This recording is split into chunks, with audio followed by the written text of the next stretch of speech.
À partir de juillet 2022, j'ai commencé à m'intéresser au développement personnel.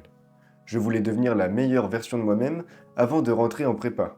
Ou en tout cas, je voulais amorcer ce processus de commencer à m'améliorer chaque jour pour devenir la meilleure version de moi-même. J'ai donc commencé à suivre des personnes sur YouTube comme Grégoire Dossier qui m'inspiraient et en qui je me reconnaissais totalement. Un étudiant qui se focalisait plutôt sur son bien-être personnel tout en ayant un emploi du temps assez restreint car il faisait aussi des études. J'ai commencé par un livre de finance. Ce livre, c'est La psychologie de l'argent de Morgan Housel, un très bon livre que je me suis empressé de lire et qui m'a appris beaucoup de choses sur la finance. C'était mon premier livre. C'est là que j'ai découvert tout le pouvoir de s'intéresser à la finance et le pouvoir de créer ses finances tout seul. Puis j'ai continué à lire, à m'intéresser, à me cultiver sur le développement personnel tout l'été, lisant aussi Votre temps est infini de Fabien Olicard, un très bon livre aussi qui m'a fait prendre conscience de beaucoup de choses, et je me suis enfin dit cet été que ma vie allait changer. En tout cas, je le pensais, car j'ai fait une grosse erreur. J'ai seulement lu les livres en pensant que ma vie allait changer après avoir fini la dernière page. Je n'avais pas forcément mis en place les actions qui préconisaient dans le livre. Pour quelques livres, j'ai essayé d'appliquer les conseils pendant quelques jours, mais ma motivation s'est essoufflée, me faisant revenir à la case départ. J'ai dû acheter durant cet été une dizaine de livres de développement personnel, et j'en avais lu que 2 pendant cet été, ce qui était déjà bien sûr, mais je voulais continuer à lire. Cependant, en septembre, je suis rentré en prépa intégrée, mais tous les livres que j'avais achetés sont restés au fond du tiroir, en dessous de mon lit, prenant la poussière toute l'année quasiment. Étant pris par le rythme incessant des cours, j'oubliais complètement de lire des livres et surtout de me développer hors des cours, ce qui m'a fait oublier le développement personnel pendant quasiment 1 an et demi. Mais un jour, en sortant de ma bibliothèque universitaire à mon école, un livre attira mon regard. Ce livre attira mon regard parce que ce n'était pas un livre de science comme j'avais l'habitude de voir dans ma bibliothèque universitaire, mais bien un livre de développement personnel duquel j'avais beaucoup entendu parler, en tout cas dans des vidéos ou dans des posts. Je savais que ce livre était intéressant, et je fus très surpris de trouver ce livre, L'effet cumulé de Darren Hardy. Je me suis donc empressé de l'emprunter à ma bibliothèque, et je me suis dit que c'était le moment pour reprendre le développement personnel. Cela faisait quasiment 6 à 7 mois que je n'avais pas lu de livre, du tout, et je m'étais dit qu'il fallait que je me reprenne en main, et ce livre était vraiment tombé au bon moment. Et devinez quoi? Une semaine à peine après avoir commencé ce livre, après l'avoir emprunté à la bibliothèque, je l'avais fini.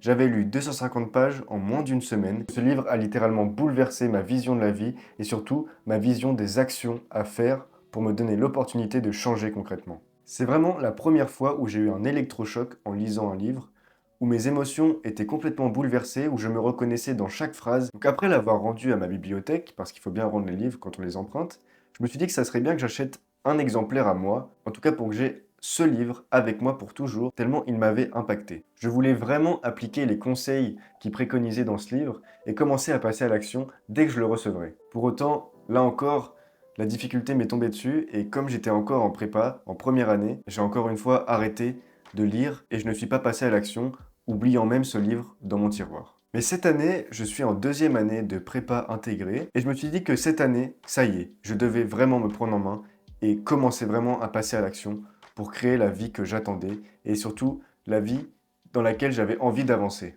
Et je suis retombé sur ce fameux livre et je l'ai relu.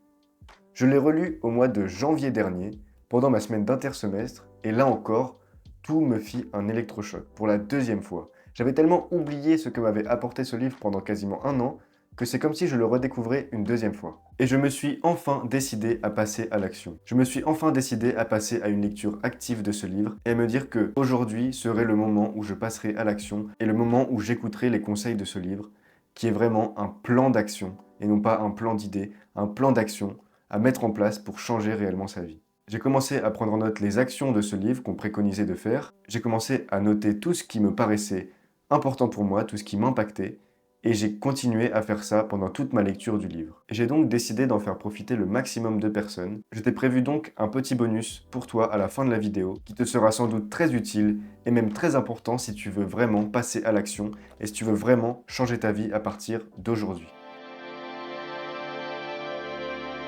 Le premier point le plus important dans ce livre, c'est que l'auteur, Darren Hardy, nous donne dans ce livre un véritable plan d'action. Il dit lui-même que ce n'est pas de connaissances dont nous avons besoin, mais bien d'un plan d'action pour réellement changer notre vie. On sait tous ce qu'il faut faire pour changer notre vie, ou ce que l'on devrait faire. Pourtant, la difficulté se trouve dans l'action de le faire. Et c'est dans ce livre qu'on va voir comment passer à l'action de la plus simple des manières et surtout avec les résultats les plus prévisibles possibles. Le premier point qui est le plus important à comprendre dans ce livre, c'est le rôle de l'effet cumulé. L'effet cumulé, qu'est-ce que c'est? C'est tout l'objet de ce livre et c'est tout l'objet surtout de comprendre comment il fonctionne et comment il régit nos vies. L'effet cumulé peut être défini comme un ensemble de petites actions qui, répétées sur un long moment, va provoquer des résultats tout à fait prévisibles et surtout tout à fait extraordinaires. Beaucoup de citations font allusion à l'effet cumulé sans même le mentionner. Par exemple, les plus petits ruisseaux forment les grands fleuves. On peut aussi modéliser l'effet cumulé par un deuxième exemple. Je pense que tu as déjà entendu parler de cette expérience de pensée qui est assez connue, mais je vais la présenter ici pour les personnes qui ne la connaissent pas. L'expérience consiste à choisir 1 centime qui double tous les jours pendant 31 jours, ou bien 3 millions d'euros dès maintenant. La première intuition qui paraît logique est de choisir 3 millions d'euros dès maintenant. 3 millions d'euros contre 1 centime, qui refuserait? Pour autant, le choix qu'il faut faire, si tu as déjà entendu cette expérience de pensée, c'est de choisir le centime, qui va doubler tous les jours. Pourquoi le centime? En fait, le centime, c'est vraiment la définition même de l'effet cumulé. Un ensemble de petites choses additionnées qui vont créer quelque chose de gigantesque. Au bout de 20 jours, si tu choisis de prendre le choix du centime, tu n'auras que 5 200 € environ avec toi, contre 3 millions d'euros dans l'autre cas. Donc pour l'instant, tu es perdant. Au 21e jour, tu auras donc compris que tu auras un peu plus de 10 000 € à ton actif. Et cela va doubler, encore et encore. Et jusqu'au 29e jour du mois, tu seras perdant si tu choisis le centime. Car tu auras accumulé un peu plus de 2,7 millions d'euros en 29 jours, contre 3 millions d'euros si tu avais pris la proposition des 3 millions dès le début. Mais c'est là tout l'objet de l'effet cumulé qui, sur les 2 derniers jours, arrive à battre à plate couture les 3 millions d'euros. Du 29 au 30e jour, tu passes de 2,7 millions à 5,4 millions et enfin, le dernier jour, à un peu plus de 10 millions d'euros. En seulement 3 jours, tu as gagné plus de 8 millions d'euros alors que tu étais parti d'un seul centime. C'est vraiment un exemple que je trouve vraiment concret pour réaliser à quel point l'effet cumulé est puissant dans notre vie, car pendant, on va dire, 85% du temps, l'effet cumulé ne se voit pas. On dirait qu'il n'avance pas. Et pourtant, sur la toute fin, il provoque des résultats extraordinaires. Et l'objet de ce livre est de nous faire comprendre comment cet effet cumulé fonctionne et comment le mettre à notre avantage. Car on va voir que l'effet cumulé peut être positif, mais tout aussi négatif pour nous. Et il s'agit de ne surtout pas le faire fonctionner en négatif pour nous. Je vais vous lire une petite citation qui résume parfaitement l'importance des choix dans notre vie. Chaque aspect de votre vie doit son existence à un choix que vous avez fait. Bref, faites vos choix et vos choix feront de vous qui vous êtes. Quand j'ai lu cette citation pour la première fois de ma vie, ça m'a vraiment impacté parce que je me suis vraiment rendu compte que toutes les séries d'instructions que l'on recevait chaque jour ou que l'on subissait chaque jour, c'était en fait des choix. Et quoi que l'on fasse, on subissait des choix constamment. Qu'on choisisse d'aller manger à telle heure ou pas, qu'on choisisse d'aller à ce cours ou pas, ou qu'on choisisse de ne rien faire. Quand vous avez par exemple du sport à aller faire, mais que vous avez la flemme, ne rien faire est aussi un choix. Et cela va aussi impacter l'importance de l'effet cumulé dans votre vie. Tous nos choix, qu'ils soient conscients ou inconscients, nous dirigent vers une ou une autre direction, qu'elle soit bonne ou mauvaise. Et Darren Hardy nous conseille que pour assumer ses choix, il faut pouvoir assumer sa vie à 100%. C'est-à-dire que chaque choix que nous choisissons de faire doit être assumé par notre entière responsabilité et on ne doit plus trouver d'excuses. Si l'on trouve des excuses, cela veut dire que nous ne sommes pas fiers de notre choix et qu'on essaie de se dédouaner. En assumant à 100%, on va se pousser à choisir des choix qui vont nous impacter positivement et on ne cherchera plus d'excuses. Le deuxième point très important dans cette partie sur les choix, c'est de comprendre qu'on a tous de la chance. Si nous ne sommes pas 6 pieds sous terre et en bonne santé, alors oui, nous avons de la chance. Mais que pour profiter pleinement de cette chance, et surtout capter les moments chanceux qui peuvent nous arriver, il faut se mettre en position. Il faut avoir le mental qui convient, se préparer à accueillir la chance, et surtout passer à l'action quand elle arrive. Pour l'auteur, la chance est partout, mais il suffit de passer à l'action pour pouvoir la saisir. Enfin, pour Darren Hardy, la manière la plus facile de pouvoir se rendre compte de ses choix conscients et inconscients, et de les prendre en note. Par exemple, si vous voulez suivre votre screen time sur votre téléphone, il suffit de le prendre en note. Oui, je sais, les téléphones le font déjà d'eux-mêmes, mais le prendre en note va vous faire rendre compte à chaque fois que vous voulez aller sur votre téléphone pour faire quelque chose d'inutile. Imaginons, vous voulez prendre votre téléphone pour juste aller voir un mail, professionnel ou bien d'école, et ensuite vous vous perdez sur les réseaux un quart d'heure. Le fait de devoir marquer sur votre bout de papier, sur votre cahier, ou même dans vos notes de téléphone, 20 minutes de screen time pour juste un seul mail à la base, cela va vous faire rendre compte qu'il y a des choix inconscients que vous faites qui vous tirent vers le bas. La répétition de ces choix, qui nous impactent tous, vont créer la formation d'habitudes. Et ces habitudes, qu'elles soient bonnes ou mauvaises, vont engendrer le début de l'effet cumulé. Les habitudes, c'est vraiment un point important à comprendre. Et pour que tu puisses bien comprendre l'impact des habitudes sur nos vies, je vais prendre encore une ou deux citations du livre qui m'ont beaucoup impacté. Pour Aristote, nous sommes ce que nous faisons de manière répétée. Et lorsqu'on cherche dans le dictionnaire la définition de l'habitude, on tombe sur ça. L'habitude est définie comme une disposition acquise, relativement permanente et stable, et qui en quelque sorte devient une seconde nature. La création d'habitudes vient par le fait de répéter des choix de manière cyclique. Par exemple, le fait de fumer une première cigarette puis d'en refumer une deuxième le jour d'après va créer une habitude dans votre cerveau et va permettre à celui-ci de se dire qu'il faut fumer tous les jours. Une métaphore que j'adore avec la création d'habitudes et qui permet de se rendre compte de ce que ça crée dans notre cerveau, c'est la métaphore des chemins. J'ai vu cette métaphore dans plusieurs choses, que ce soit dans des livres ou bien dans des vidéos YouTube comme celle-là, mais tous disent que la création d'habitudes, c'est comme si dans votre cerveau, qui était une jungle immense, vous arriviez avec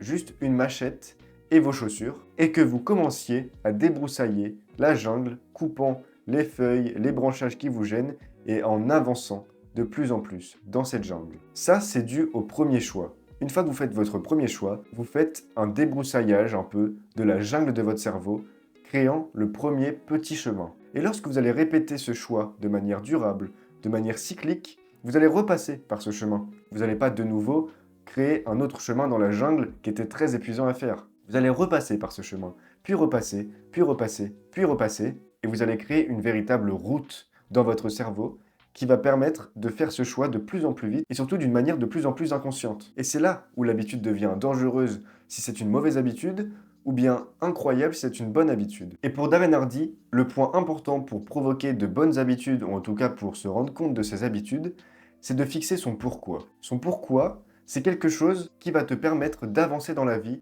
en remettant toujours en contexte tes choix pour savoir s'ils correspondent ou non à la direction dans laquelle tu veux aller. Je me lève tôt, pourquoi ? Parce que je veux avancer sur mes projets personnels. Et ce qui est vraiment intéressant dans ce chapitre, c'est que l'auteur nous donne un plan d'action en 5 étapes pour éliminer les mauvaises habitudes et un plan d'action en 6 étapes pour mettre en place de nouvelles bonnes habitudes. Et je vais te lire maintenant une citation qui m'a fait beaucoup rire quand je l'ai lu et surtout qui est très réaliste. Les habitudes et les comportements ne mentent jamais. Si ce que vous dites et ce que vous faites ne correspond pas, je serai toujours enclin à croire ce que vous faites. Si vous dites que vous voulez être en bonne santé, mais que vous avez des miettes de biscuits apéritifs sur les doigts, je vais croire les biscuits apéritifs. Est-ce qu'on t'a sûrement dit que la première heure de ta journée allait rythmer le reste de ta journée? Sûrement que oui, mais pourquoi? Darren Hardy nous expose pourquoi dans ce chapitre. Si jamais tu es au lycée et que tu es en train de faire physique, ou bien si tu te rappelles juste un peu des lois qu'on a un peu énoncées en physique, tu dois te rappeler de ceci. Un solide au repos tend à rester au repos. Et un solide animé par un mouvement a tendance à rester en mouvement. Ça, en physique, c'est la première loi de Newton. Pour Darren Hardy, cette traduction de la première loi de Newton s'écrit comme ça. Les paresseux vautrés sur leur canapé tendent à rester vautrés sur leur canapé. Et les gens performants qui continuent de se bouger les fesses tendent à réussir de plus en plus. Est-ce qu'il t'est déjà arrivé de commencer une journée où tu ne faisais pas grand-chose de productif, juste tu scrollais ou bien tu passais ton temps sur ton téléphone? Est-ce que dans le reste de cette journée, tu as fait quelque chose de productif? Ou en tout cas, est-ce qu'à la fin de la journée, tu étais fier de toi? Généralement, ce n'est pas le cas.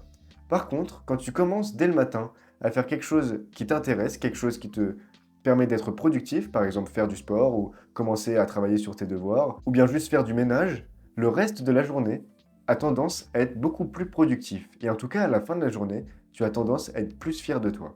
Et là vient le point important de la 4e partie de ce livre, c'est l'élan. Une fois que vous avez amorcé l'élan pour faire quelque chose de productif, vous êtes enclin à en faire de plus en plus. L'auteur prend l'image d'une locomotive ou d'un tourniquet qui doit consommer beaucoup d'énergie pour pouvoir juste se lancer, mais une fois lancé, il est beaucoup plus simple de continuer à faire marcher la locomotive ou bien le tourniquet. Et un conseil que donne Darren Hardy dans ce livre est d'appliquer une régularité sans faille dans vos actions pour pouvoir profiter de l'élan. Une fois que vous avez décidé de faire des actions, des choix qui vont être plus bénéfiques pour vous, il faut les faire avec régularité, quotidiennement hebdomadairement, mais en tout cas le plus régulièrement possible, sans se stopper. Parce que sinon, si vous vous stoppez, vous allez devoir recommencer tous vos efforts à zéro. Alors que si vous êtes lancé, c'est beaucoup plus facile de reproduire une habitude que vous faites depuis 10 jours consécutifs, plutôt que de la faire 5 fois tous les 2 jours. Lorsque je parle de l'élan, j'aime bien placer le point de la lecture. C'est beaucoup plus facile de lire 10 pages par jour pendant un mois, 10 pages ça prend 10 à 15 minutes par jour, que de lire 300 pages d'un coup.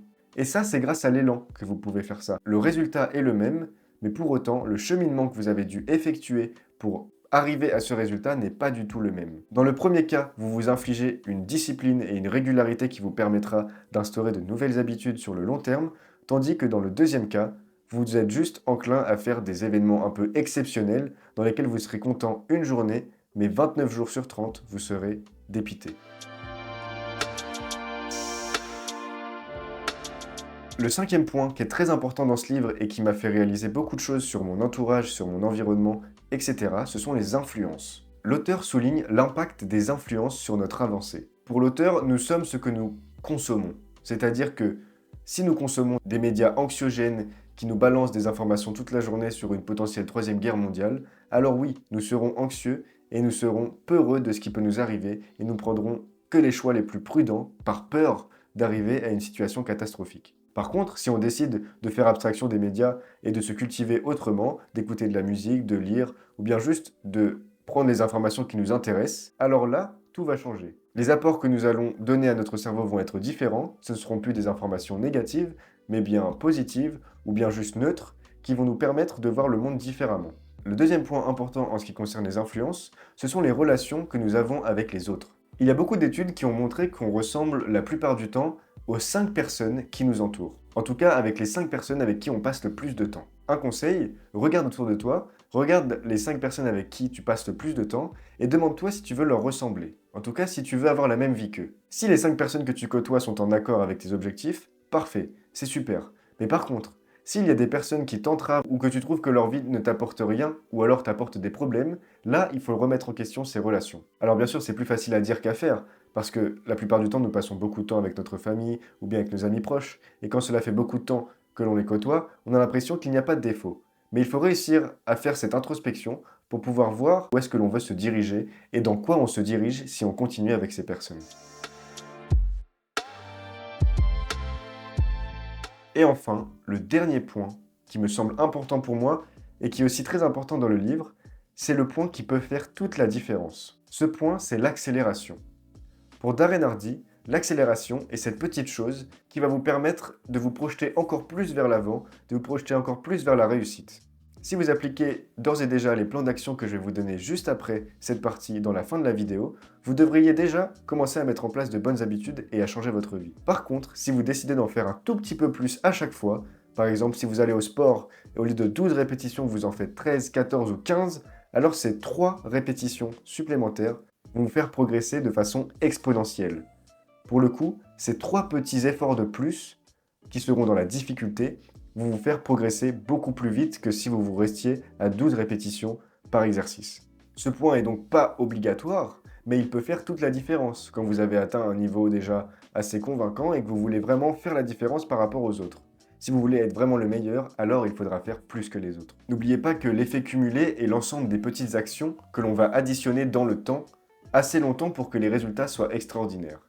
Et si vous augmentez à chaque fois un tout petit peu vos efforts et vos actions qui vont vous permettre d'aller dans la bonne direction, alors l'effet cumulé, lui, ne sera que plus positif encore.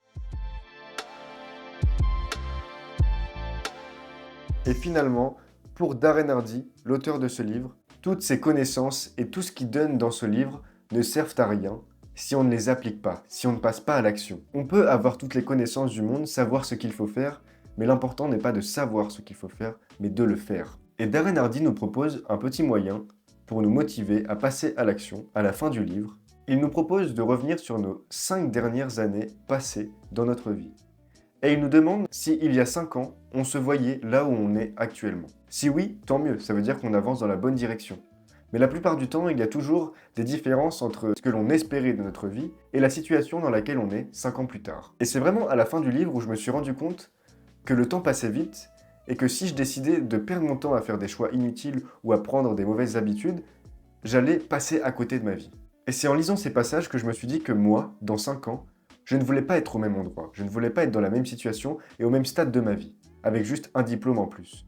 Je voulais faire beaucoup plus. Je voulais devenir indépendant, je voulais vraiment créer la vie que j'aimerais et avec laquelle je pourrais passer mes meilleurs jours. Et c'est vraiment cette vision dans 5 ans qui m'a permis de passer à l'action. Je me suis dit, je dois tout faire pour que dans 5 ans, en revenant sur ce moment où j'ai pris la décision de passer à l'action, je me dise, waouh, c'était le bon choix et maintenant, ça a payé. Alors toi aussi, pose-toi cette question, reviens sur tes 5 dernières années et sur tes 5 prochaines années, compare là où tu en étais, là où tu en es et là où tu veux être 5 ans plus tard et commence à réfléchir à passer à l'action. Et pour t'aider à passer vraiment à l'action dès aujourd'hui, je t'ai prévu donc un bonus qui est composé d'un résumé détaillé de ce livre, de tous les chapitres, toutes les parties importantes, tous les plans d'action, toutes les infos nécessaires pour passer à l'action avec chaque fiche résumée de chaque chapitre dans ce que je vais te donner, et tout ça gratuitement. Pour moi, c'est important que tout le monde puisse profiter d'une œuvre comme celle-ci gratuitement et pouvoir surtout passer à l'action dans sa vie. Alors je t'ai fait un résumé qui m'a pris beaucoup de temps à faire, que j'ai fait sérieusement avec toutes les informations nécessaires à ton développement et surtout pour que tu puisses avoir toutes les infos de ce livre en moins de 3/4 d'heure environ, 1 heure grand maximum. En lisant mon résumé, tu pourras avoir exactement toutes les infos qu'il y a dans ce livre. Et pour te dire, j'ai relu ce livre il y a quelques jours et ça m'a pris près de 3 heures pour le relire en entier, sachant que je l'avais déjà lu 2 ou 3 fois. Donc en moins d'1 heure, avec mon résumé, tu pourras passer à l'action dès aujourd'hui. Ce résumé te sera accessible à vie et tu pourras le consulter autant de fois que tu veux. Merci d'avoir regardé cette vidéo. Abonne-toi pour ne pas louper les prochaines vidéos. Et si jamais tu veux passer à l'action dès aujourd'hui, tu as directement le lien de mon résumé en description.